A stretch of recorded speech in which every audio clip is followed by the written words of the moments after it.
आप सबको मसीह यीशु में सलाम और जय मसीह की। आशा करता हूँ कि आप सब ठीक होंगे। आमीन। सब ठीक है? सभी आमीन बोलेंगे, मेरी तरफ देखेंगे।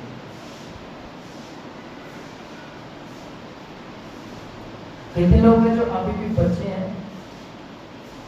जो अभी भी बच्चे हैं, आप में से ऐसा है कोई? लगभग यहाँ पर कुछ ऐसे लोग हैं जिनकी एज 15 है, किसी की 18 है, किसी की 20+ है और किसी की 30 के आसपास है। यानी कि कोई 15 साल का, कोई 18 साल का, कोई 20 का, कोई 25 है या उससे ऊपर। ऐसा ही है। Hallelujah, hallelujah. कहते हैं कि जब बाप की चप्पल लड़के के आने शुरू हो जाए तो वो है उसका बाप में उसका मित्र हो जाए। क्या कहते हैं? जब एक बाप की चप्पल उसके लड़के को आनी शुरू हो जाए तो वह उसका बाप में उसका मित्र हो जाए। पर एक्चुअल में वो रहेगा बुजुर्ग। जो उसका पिता है वो रहेगा बुजुर्ग। तो तजुर्बे में, एक्सपीरियंस में और हर एक बात में वो अपने बच्चे से, अपने लड़के से ऊंचा रहेगा, भले ही उसका बेटा उसके कंधे तक क्यों ना आ जाए। हालेलुया। जैसे आप देख सकते हैं, जो शर्ट है मेरे पापा की, मैंने पहन रखी, जुत्ती को छोड़ो मेरे शर्ट भी आ गई। Hallelujah, hallelujah. पर मैं अपने पापा से बड़ा तो नहीं हो गया? बताओ। नहीं। जो उनके पास तजुर्बा है जिंदगी का वो मेरे पास है। जो सच बताऊं तो जो बाइबल का ज्ञान उनके पास है वो मेरे पास नहीं। वो बहुत सारे बाइबल के क्वेश्चंस ऐसे करते हैं जो हमें भी ढूंढने पड़ते हैं और उन्हें जवाब देना पड़ता है। Hallelujah, hallelujah. और मैं धन्यवाद करता हूँ उस खुदा का जिसने हमें ऐसे माँ बाप दिया। अगर हम एक दिन प्रार्थना नहीं करते तो वो हमें डांटना शुरू करते हैं। एक दिन छोड़ो, अगर हम उसी दिन प्रार्थना में नहीं बैठे तो पैर को डांट शुरू हो जाती है। दुआ करने की क्या दिक्कत है? हालेलुया। ऐसे माँ बाप हर व्यक्ति की जिंदगी में होने बड़े जरूरी हैं और उनकी डांट की बदौलत हम आते हैं और फिर परमेश्वर हमें अपने मसा से भर देता है। हमें कई बार ऐसा होता मन नहीं होता। बिल्कुल ऐसा नहीं है कि हम पास्टर हैं या हम सेवकाई में हैं और हमारे ऊपर ये सब चीजें नहीं आती, शरीर के विलास हमारे ऊपर नहीं आती। सब कुछ होता है, जैसा आपके साथ होता है वैसे पास्टर के साथ होता है। पर एक चीज होती है कि डिवाइन हेल्पर होते हैं जो उसे हमेशा धकेलते हैं परमेश्वर की तरफ। वो डिवाइन हेल्पर सबसे पहले वो आपके माता पिता है। आमीन। अगर आपके माता पिता सही नहीं है तो आप सही नहीं होंगे। पिछले संडे मैंने बताया था कि जो माँ बाप सही से नहीं चलते उसके बच्चे भी सही नहीं चलते। सुना था कि नहीं सुना था? अगर आप सही हो तो आपके बच्चे भी सही हैं। अगर आग वेदी के ऊपर जल रही है तो वेदी के नीचे भी आग ऑटोमेटिकली जलेगी। Hallelujah, hallelujah. अगर कोई बिस्तर है, बेड है, उसके ऊपर गद्दे हैं, गद्दे के ऊपर जब आग लगेगी तो लकड़ नीचे जो बेड है वो अपने आप आग पकड़ लेगा। क्यों? क्योंकि आग ऊपर लग चुकी है। अगर नीचे भी लगेगी तो ऊपर तक जलेगा। Hallelujah, hallelujah. पर जब नीचे से अगर आप देखोगे तो वो धीमे से आंच पकड़ती है, पर अगर आग ऊपर होगी तो जल्दी से आंच पकड़ती है। Hallelujah, hallelujah. तो बेटी के ऊपर आग होनी बड़ी जरूरी है, माँ बाप के ऊपर मसा होना बड़ा जरूरी है। तभी बच्चों की जिंदगी में काम होगा, तभी बच्चे सही हो जाएंगे। आमीन, हालेलुया। और 2 डायरियां मैं आज अपनी साथ में लेकर आया। ये एक इसमें से फुल हो गई है, इसमें से एक फुल हो गई है जिसके अंदर 200 से ज्यादा रेवलेशन है जो परमेश्वर ने मुझे दे रखे। और एक डायरी खत्म होने पर है जिसमें 300 से ज्यादा रेवलेशन है जो खत्म होने पर है। Hallelujah, hallelujah. ये मैं ये दिखाने के लिए नहीं लेके आया कि मैं कितना बाइबल पढ़ता हूँ, मैं कितना परमेश्वर से प्रार्थना करता हूँ। नहीं, मैं ये इसीलिए दिखाने के लिए लेकर आया हूँ कि परमेश्वर ने अभी भी बहुत सारी बातें हैं जो मैंने इसमें से नहीं प्रीच करी है। मैंने इसमें से बहुत सारे ऐसे रेवलेशन है जो मैंने कभी प्रीच ही नहीं किए, खोल कर भी नहीं देखे, पर मेरे दिमाग में है कि इसमें कौन कौन से रेवलेशन है। इसमें जो लास्ट रेवलेशन है वो 300 से ऊपर का है। Hallelujah, hallelujah. मुझे सिर्फ 3 चीजों का शौक है, एक गाना बजाना, एक पेन का और एक कॉपी। मेरा हमेशा से यही 3 सिर्फ शौक रहे हैं। मुझे आदत है कि जब भी कुछ हल्का सा भी कुछ मुझे दिखे या मैं किसी में चीज नोटिस करता हूँ तो मैं इस डायरी में लिखता हूँ, उसकी कमी के ऊपर एक चीज बना देता हूँ। Hallelujah, hallelujah. 300 से ज्यादा रेवलेशन अभी तक परमेश्वर ने मुझे दिए हैं। आप देख सकते हैं इसके ऊपर लिखा भी होगा कि 307 रेवलेशन होगा।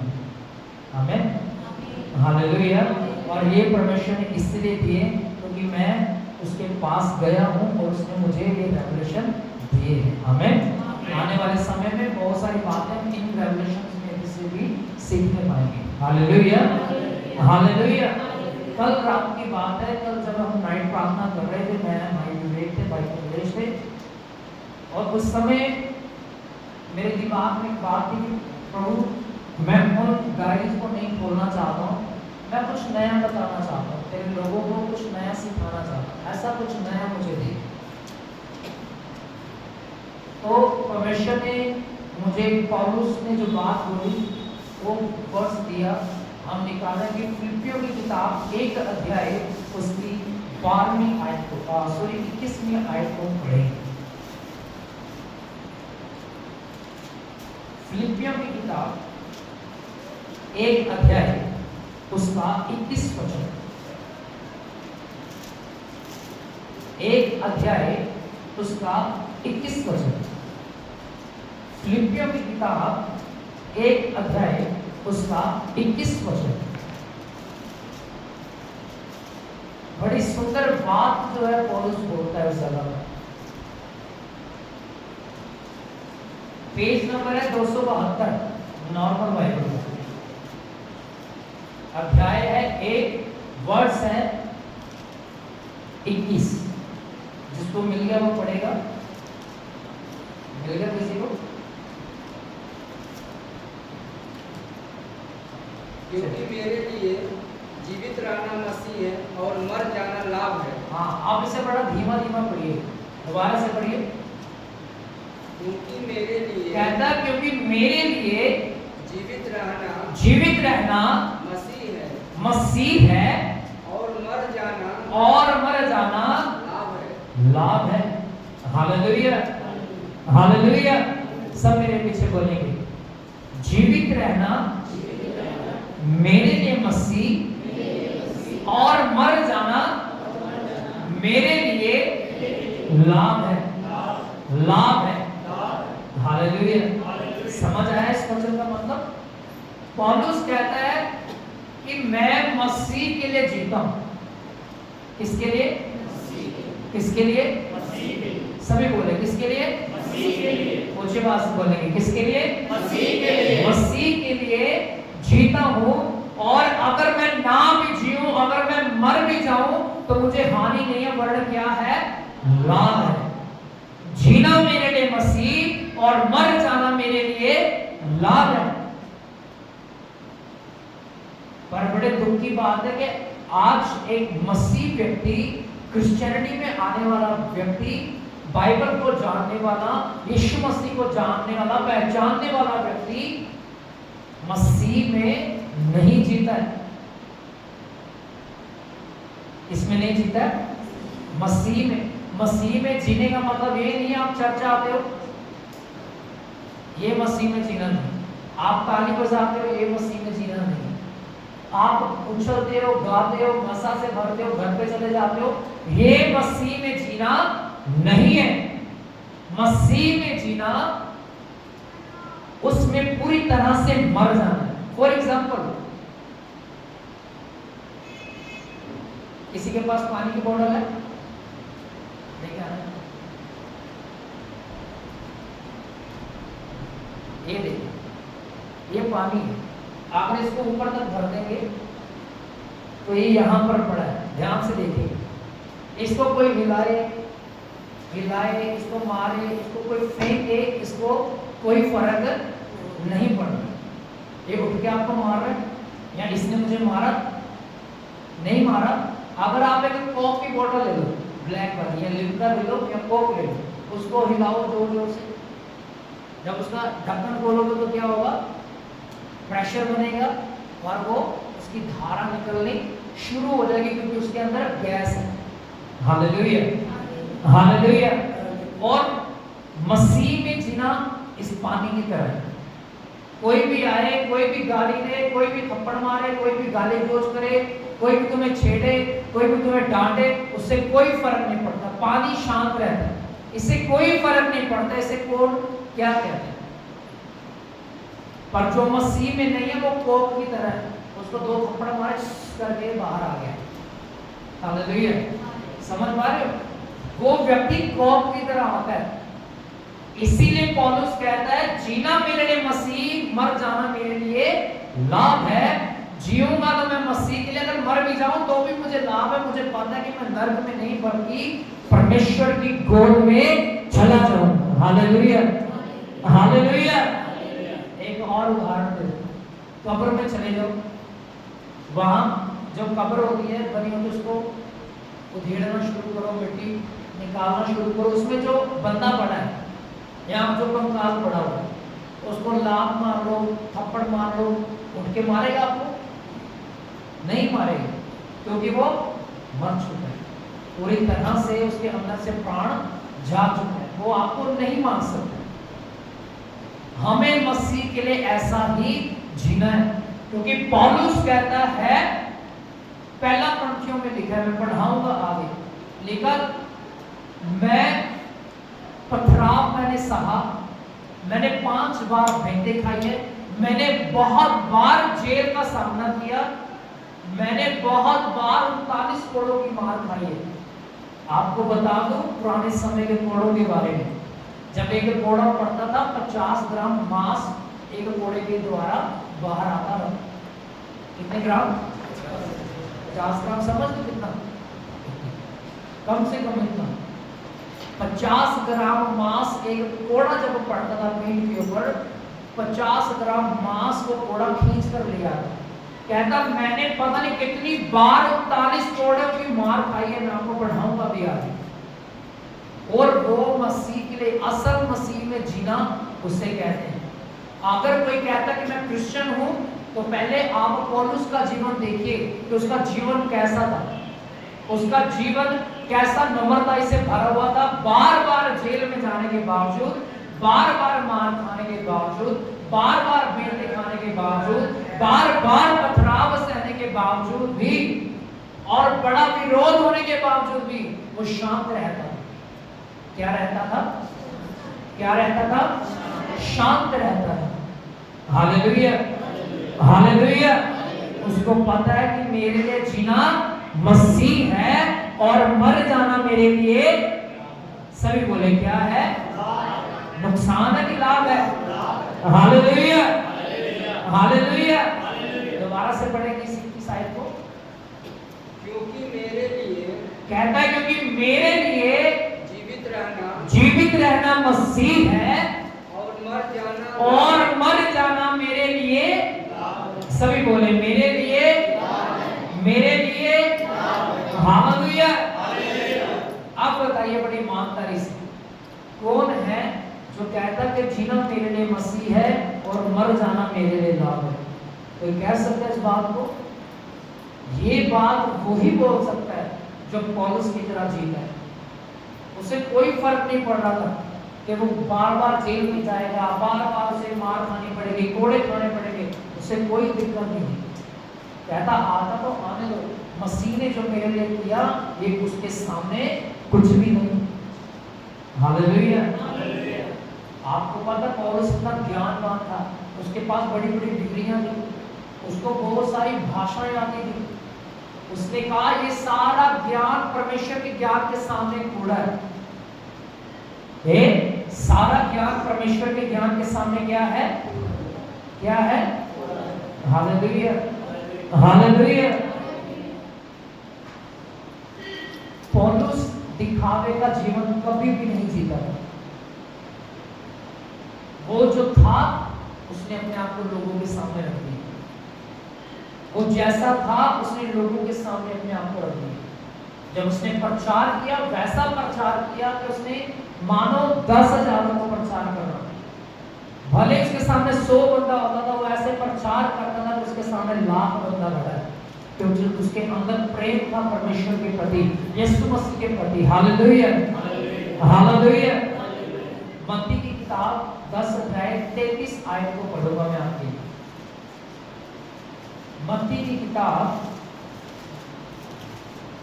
10 अध्याय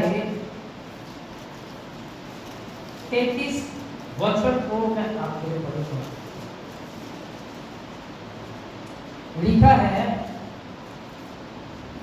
पर जो कोई मनुष्य के सामने मेरा इनकार करेगा, उससे मैं भी अपने स्वर्गीय पिता के सामने उसका इनकार करूंगा। हालेलुया। आपके सामने कितनी बार ऐसे मौके आए हैं जब आपके सामने आपसे एक बड़ा ओहदेदारी का तो व्यक्ति खड़ा है और वो आपको पूछ रहा है कि तू क्रिश्चियन है, तू मसीह में? हम डर के मारे में बोलते ही नहीं है कि हाँ मैं मसीह में हूँ। क्यों? हमें एक डर सताता है, वो लोग कहेंगे कि तुम धर्म परिवर्तन करते हो, तुम पैसे देते हो लोगों से और तुमने फिर धर्म परिवर्तन किया और लोगों का भी धर्म परिवर्तन करते हो।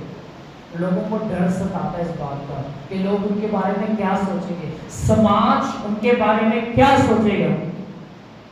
आपको पता है ज्यादातर लोग आश्चर्य क्यों नहीं होते? वो इस समाज की खोखली इज्जत के पीछे भागते हैं, इस समाज की कुछ दिनों की इज्जत के पीछे भागते हैं। याद रखें, जब आप मसीह में होकर मरेंगे, मसीह में होकर सो जाएंगे, एक ऐसी इज्जत आपको मिलेगी जो जिंदगी भर किसी ने आपको नहीं दी है। Hallelujah, hallelujah. वो इज्जत कुछ और नहीं, वो स्वर्ग होगा, वो स्वर्ग की मुकुट होगा और वो मुकुट उसी के ऊपर होगा जो मसीह में होकर सो गए। Hallelujah, hallelujah, hallelujah. कितने लोग समझ पा रहे इस बात? पौलुस कभी भी दिखावे का जीवन नहीं जीता था। उसने कहा आई एम अ क्रिश्चियन, मैं एक मसीह व्यक्ति हूं। उसने यीशु के नाम का प्रचार करना शुरू किया। हम डरते रहते हैं कि हम कैसे प्रचार करेंगे, लोग हमारे बारे में क्या सोचेंगे, समाज हमारे विषय में क्या कहेगा, लोग हमें ताने मारेंगे। पर पौलुस को इस चीज की परवाह नहीं थी कि लोग उसके बारे में क्या सोचेंगे। उसको परवाह थी कि अगर मैंने यीशु को जानकर उसके नाम का प्रचार नहीं किया तो यीशु मेरे बारे में क्या सोचेगा। हालेलुया। लोगों की परवाह ना करें कि वो आपके बारे में क्या सोचते हैं। लोगों से शर्म ना करें, क्योंकि अगर आप लोगों से शर्म करेंगे, मत्ती 10:33 में लिखा, जो कोई मेरे नाम से शर्माएगा, एक दिन ऐसा आएगा मैं भी अपने स्वर्ग के पिता के सामने उसको पहचानने से शर्माऊंगा और इनकार करूंगा कि मैं इसे नहीं जानता। फिर एक विश्वासी कहेगा, प्रभु मैं वही जो आधा घंटा प्रेयर करता था, रात भर जाकर बाइबल पढ़ता था, वर्शिप करता था, दान भी देता था, भेंटे भी देता था, दशमांश भी देता था चर्च में, वो कहता मैं नहीं जानता तुझे तो कौन है। हालेलुया। चर्च में शेर होते हैं, पर बाहर जाते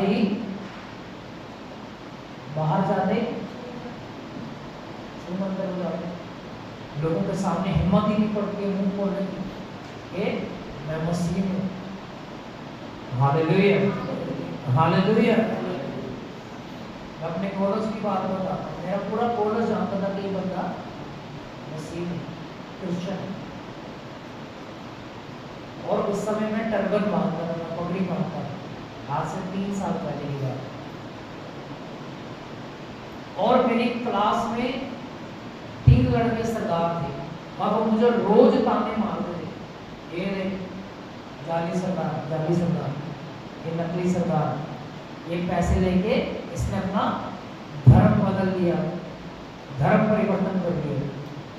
और मैं उनके सामने अपनी जुबान नहीं खोलता था, डर के मारे नहीं, परमेश्वर के वचन के द्वारा, क्योंकि मुझे पता था कि एक दिन आएगा जब ये भी अपनी आंखों से देखेंगे परमेश्वर के अद्भुत कामों को और अपने जीवन को बदलता हुआ। हालेलुया। और उनमें से एक लड़का मसीह में आ चुका है। आमीन, हालेलुया।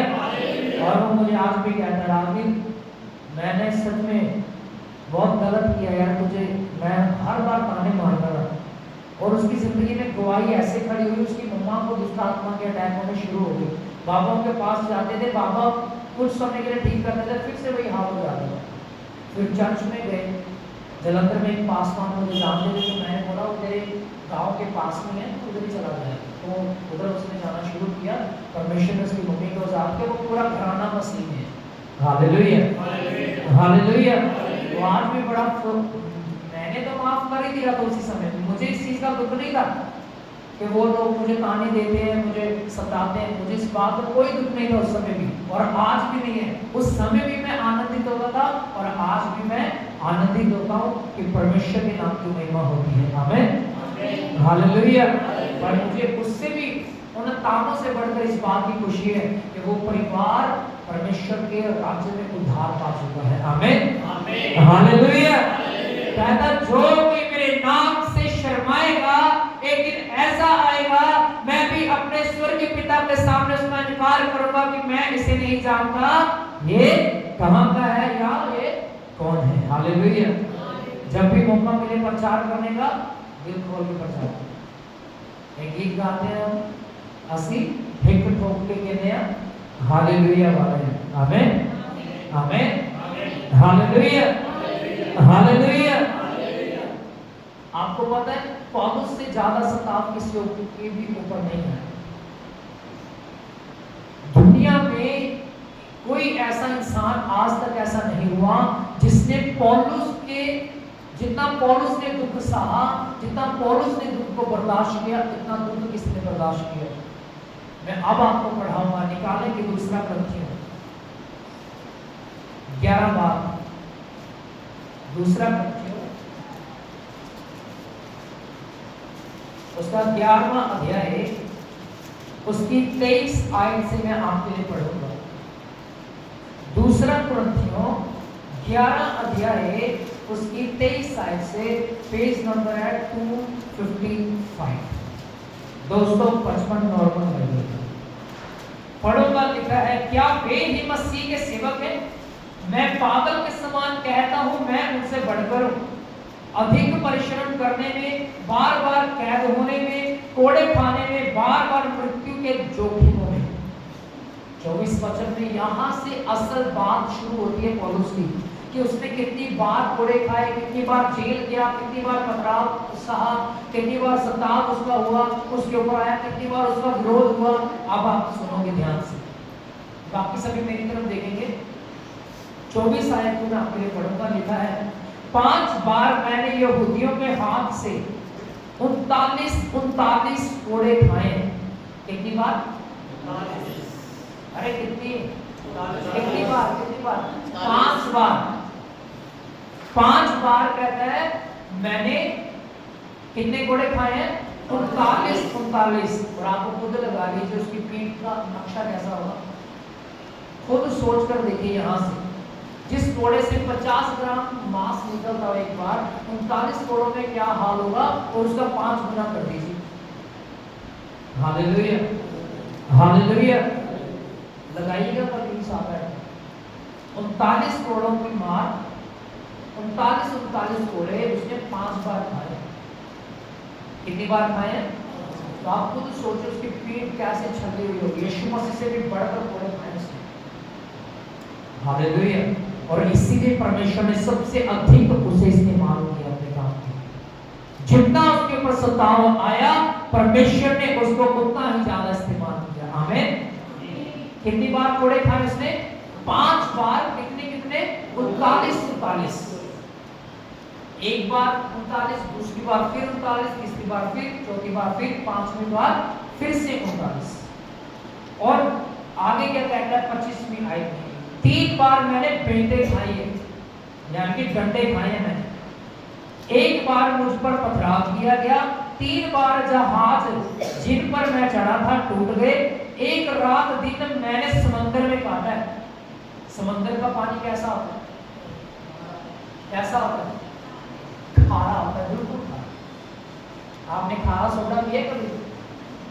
सोडा पिया कभी? सोडा, खारा सोडा नहीं पिया तो फिकर देखो। कहता मैंने समंदर के बीच में एक रात बिताई है। वो जहां भी गया उसका जहाज डूब जाता था। शैतान उसकी जिंदगी में काम करता था लोगों के द्वारा। लोगों ने उठा के उसको समंदर में गिरा देते थे क्योंकि वो यीशु के नाम का प्रचार करता था। लिखा वो समंदर के बीचों बीच रहा करता था। एक दिन उसने पूरे रात एक रात बिताई है समंदर के अंदर। आपने बिताई है कभी? आपको किसी ने 39 कोड़े मारे 5 बार, एक बार पथराव हुआ आपके ऊपर? हालेलुया। आप जहां गए वो घर टूट गया? नहीं हुआ ना। पर पौलुस के साथ होता था। लोग कहते थे मनहूस है, लोग कहते थे कि ये मनहूस है, यहाँ से निकालो। ये जहां जाता है विपत्ति आ जाती है, ये जहां जाता है वहां पे सताव आ जाता है। और लोगों ने भाग उसे समंदर में गिरा दिया। एक रात और एक दिन पूरा उसने बिताया, अर्थात 24 घंटे उसने समंदर में बिताया, बिना कुछ खाए बिना कुछ पिए, खारे पानी में वो तैरता रहा, निकलने का प्रयास करता रहा। Hallelujah, hallelujah. लिखा 36वें आयत में, मैं बार बार यात्राओं में, नदियों के जोखिमों में, डाकुओं के जोखिमों में, अपने जाति वालों से जोखिमों में, अन्य जातियों के जोखिमों में, नगरों के जोखिमों में, जंगल के जोखिमों में, समंदर के जोखिमों में, झूठे भाइयों के बीच जोखिमों में रहा हूं। हालेलुया। कहता मैंने लोगों का विरोध सहा, मैंने जोखिम सहे, जाति वालों से भी, गैर जाति वालों से भी, जो मेरे रिश्तेदार थे उनसे भी और गैरों से भी मैंने विरोध का सामना किया है। Hallelujah, hallelujah. मुझे नहीं लगता कि आपके जीवन में इतना दुख आया होगा। मुझे नहीं लगता, मुझे नहीं लगता कि पूरी दुनिया में किसी ने इतना दुख बर्दाश्त किया है। पौलुस के जाने के बाद कोई भी ऐसा व्यक्ति इस पृथ्वी पर नहीं हुआ जिसने इतना ज्यादा दुख बर्दाश्त किया। Hallelujah, hallelujah. आज हम पर बुखार अगर आता है, हम प्रार्थना करते कि प्रभु जी मुझे चंगा कर दो। बुखार नहीं गया तो बुखार को फिर से नहीं डांटते, फिर से प्रार्थना में नहीं बैठते, फिर हमेशा के लिए प्रार्थना छोड़ देते कि प्रभु तूने मेरी प्रार्थना नहीं सुनी। समझ रहे हो? फॉर एग्जाम्पल आपका दर्द हो रहा है सिर में और आपने प्रार्थना की और आपका दर्द नहीं किया और आपने हमेशा के लिए प्रार्थना करना छोड़ दिया, हमेशा के लिए मसीह को छोड़ दिया। पर पौलुस को याद रखिए, कहता मैंने प्रार्थना किया जब उसके कांटा चुभाया गया पांव में। लिखा मैं प्रकाशनों की वजह से फूल ना जाऊं, इसीलिए परमेश्वर के दूत के द्वारा मेरे शरीर में का कांटा चुभाया गया। लिखा वो कांटा जीवन भर नहीं निकला उसके पांव से, जीवन भर नहीं निकला। और वो प्रार्थना की, उसने हाथ रखी कि प्रभु मुझे चंगा कर। आवाज आती है मेरा फजल ही तेरे लिए काफी है। और वो इसी वचन के सहारे पूरी जीवन भर जीता रहा। उसने दोबारा कभी उस चीज के लिए प्रार्थना नहीं करी, उस दुख में वो जीता रहा। हालेलुया। पर अगर आज हमारी पथरियां ना निकले, रसोलियां ना निकले, तो हम चर्च से निकल जाते हैं हमेशा के लिए। छोड़ो चर्च को, छोड़ो यार, चंगे तो हुए नहीं। अरे उन भलाइयों को याद करो जब आप पहली बार मसीह में आए थे, पहली बार जब चर्च में आए थे, परमेश्वर ने कैसे उपकार आपके ऊपर किए हैं। Hallelujah, hallelujah. जब दुष्ट आत्माएं आपके सिर पर थी, तब परमेश्वर ने आपको आजाद किया अपने खादिमों के द्वारा। हालेलुया। उन उपकारों को याद करें, उन बातों को याद करें। आमीन, हालेलुया, हालेलुया। थोड़ा सा दुख आने पर हम मसीह को छोड़कर चले जाते हैं। थोड़ी सी जब परेशानी आती है, हालात बदतर होते हैं, हम मसीह को छोड़कर चले जाते हैं। कभी पौलुस को देखे, वो छोड़कर भागा। लड़की दिल तोड़ के चली जाए, लड़का दिल तोड़ के चला जाए, प्रार्थना करना भूल जाते हैं। Hallelujah, hallelujah. प्रार्थना करना छोड़ देते हैं, मेरा मन ही नहीं लगता, मेरा मन ही नहीं लगता।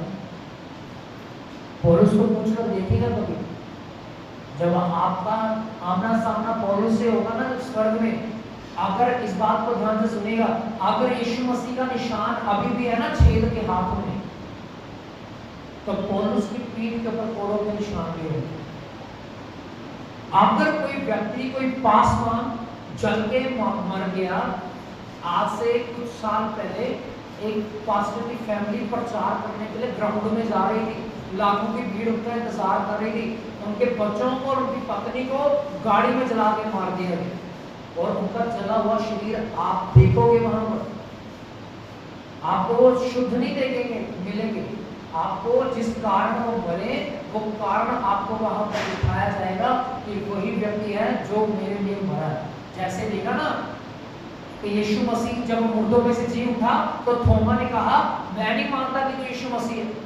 उसने कहा एक काम कर, ये जो छेद देख रहा ना मेरे हाथों में, इसमें उंगल डाल के देख ले, मैं जिंदा हो चुका हूं। और जब वो स्वर्ग में गया तो तभी भी उसके हाथों में छेद है, क्योंकि आज भी अगर कोई व्यक्ति मरता है मसीह में होकर, जिस हालात में मरेगा उस हालात में आप उसे वहां पर देखोगे। अगर पौलुस के जिस्म पर कोड़े मारे गए हैं, उसको कांटों को अपना सलीब पर लटकाया गया, पथराव कर दिया गया उसके ऊपर, उसके वो निशान आप देखोगे वहां पर। Hallelujah, hallelujah. पतरस की मौत पता कैसे हुई थी? पता है किसी को? यीशु मसीह को तो सीधा लटकाया गया।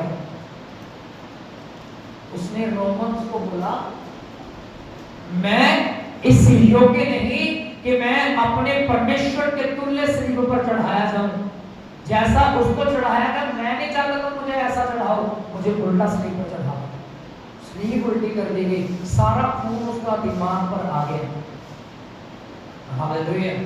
और जब आप उल्टा होकर देखना, उल्टा छोड़ो, आप सीधा लेटना, बिस्तर से अपना सिर नीचे तरफ लटका के देखना 10 मिनट, क्या हाल होगा आपके सिर का, आपके शरीर का, आपको चक्कर आने शुरू हो जाएंगे, आपका दिमाग काम करना बंद कर देगा, क्योंकि सारा ब्लड आपका यहाँ पर आ जाएगा।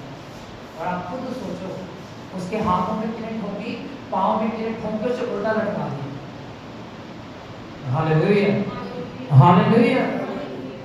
थोमा जब प्रचार करके बैठा, प्रार्थना कर रहा था, एक व्यक्ति आया, भाला लेकर उसकी छाती में पीछे से मार दिया, उसी समय मर गया।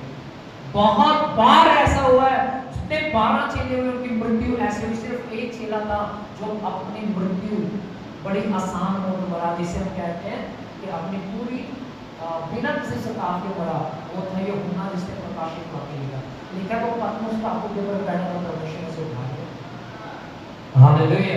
सताव सहे उन्होंने। ऐसे ही क्रिश्चियनिटी नहीं बढ़ी है, ऐसे ही मसीहत नहीं बढ़ी है। आज पूरी दुनिया में सबसे ज्यादा अगर किसी मजहब में लोग हैं तो वो मसीहत में।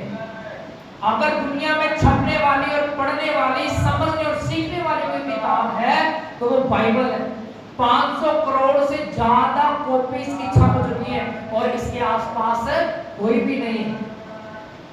यीशु मसीह का नाम बड़ी तेजी से फैला। वो दिन आने वाला है जब यीशु मसीह आएगा अपनी दुल्हन को अपने संग ले जाने के लिए। Hallelujah, hallelujah. याद रखें, अपने आप को तैयार करें। जब सताव आता है तो और ज्यादा अपनी प्रार्थना को बढ़ा दो, परमेश्वर उस सताव में आपके लिए बड़ी आशीष को पैदा कर देगा। आमीन, आमीन, हालेलुया, हालेलुया। बहुत सारे लोग हैं, मैंने जैसे पहले बोला था, बहुत सारे लोग सोचते हैं कि अगर मसीह में चलेंगे, मसीह में बढ़ेंगे, चर्च में जाना शुरू करेंगे तो हमें अपने रीति रिवाजों को छोड़ना पड़ेगा। किसको छोड़ना पड़ेगा? रीति रिवाजों को छोड़ना पड़ेगा। एक बात मुझे बताइए, जो राखी का त्योहार है वो स्वर्ग में मनाया जाता है? अरे बोलो, ये जो आज क्या करवा चौथ है वो स्वर्ग में मनाया जाता है? दीपावली मनाई जाती है, दशहरा मनाया जाता है, एक और लोहड़ी का त्योहार मनाया जाता है, और कौन कौन से होते हैं मुझे पता नहीं। जो भी होगा, क्या वो त्योहार स्वर्ग में मनाए जाते हैं?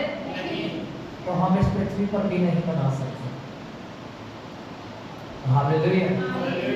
हम इस पृथ्वी पर भी नहीं बना सकते। लोग कहते हैं करवा चौथ वाले दिन हम अपने पति के लिए उपवास करेंगे तो हमारे पति की आयु लंबी हो जाएगी। पर बाइबल में लिखा है आयु ऐसे अगर लंबी होने लग जाए तो झूठी झोपड़ी वाले तो अमर हो जाएंगे, उनको तो खाना ही नहीं मिलता। बहुत सारे ऐसे हैं जो भूखे सो जाते हैं, वो तो खुदा बन जाएंगे कुछ सालों में। फिर होगा कि नहीं होगा?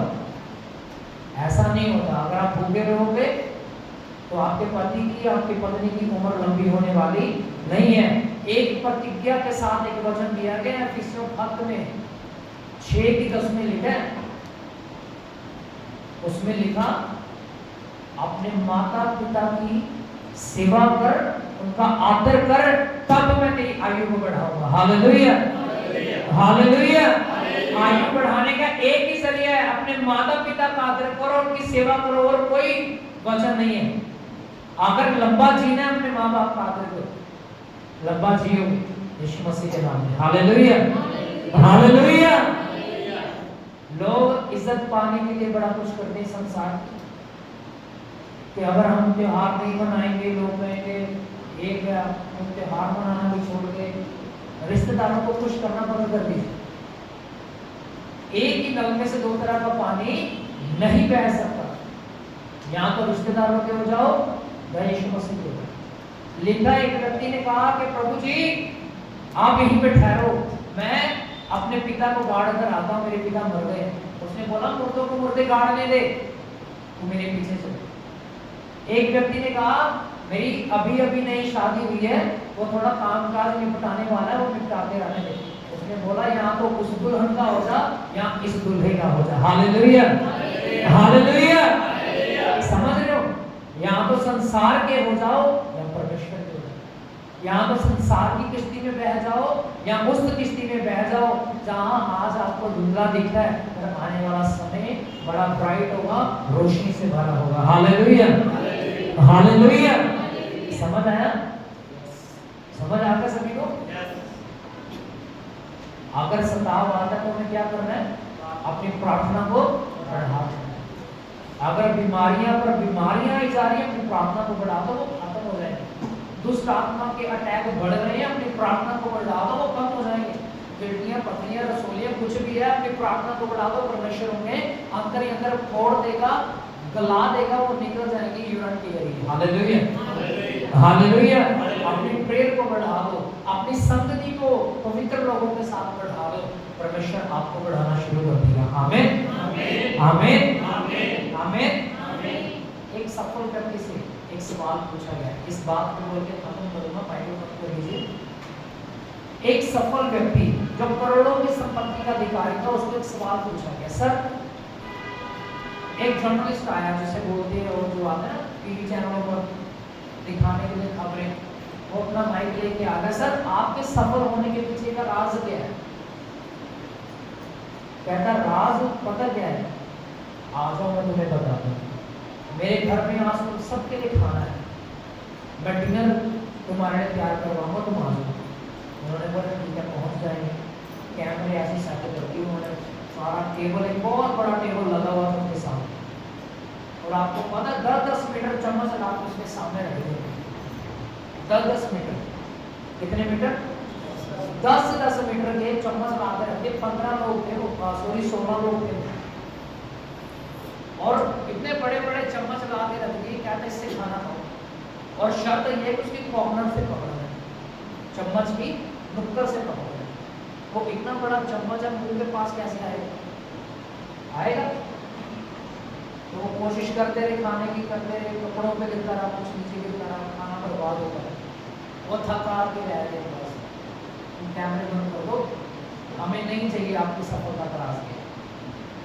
उसने बोला पर मैं तुम्हें ऐसे नहीं भेजूंगा, ये खाना बर्बाद हो जाएगा, तुम्हें खिलाऊंगा और तुम इसे खाओगे। उन्होंने बोला कैसे? कहता सामने वाला व्यक्ति सामने वाले को खिलाए, और उधर वाला व्यक्ति इधर वाले को खिलाए। और चम्मच बर्तन में डाला और सामने वाले को खिलाया, सामने वाले ने इधर वाले को खिलाया, ऐसे कर करके सभी ने खाना शुरू कर दिया। उसने बोला अगर तुम अपना पेट भरने में लगे रहोगे, अपनी खुशी ढूंढते रहोगे, तो तुम हमेशा नीचे जाओगे। जब दूसरों को सोचना शुरू कर दोगे तो तुम्हारा भी पेट भरेगा, उनका भी भला होगा, और यही सफलता की कुंजी है। Hallelujah, hallelujah. समझ आया? दूसरों के बारे में चिंता करें, परमेश्वर खुद को पूरा आपके लिए इंतजाम कर देगा। हमें आइए सब की आंखों को बंद करें, अपने घुटनों पर आ जाएंगे और मेरे पीछे प्रार्थना करेंगे। यीशु मसीह, आज मैंने सीखा जीना मेरे लिए मसीह है और मर जाना मेरे लिए लाभ है। मैं जानता हूँ आज मैं मर भी जाऊंगा तो भी मैं जीऊंगा, क्योंकि मुझे पता है मैं मरकर तेरी गोद में आ जाऊंगा। उन लोगों को कोई आशा नहीं जो तुझ में नहीं, जो तुझे नहीं जानते, पर मैं तुझे जानता हूँ, तुझे पहचानता हूँ। मुझ पर दया कर। जब मैं मरूं, जब मैं मसीह में सो जाऊं, मैं जानता हूं मुझे और कोई नहीं बल्कि तेरी गोद में सिर रखने को मिलेगा। आमीन, आमीन, हालेलुया। अपने हाथों को उठाओ सभी, एक छोटा सा कोरस गाएंगे। जीना मेरे लिए मसीह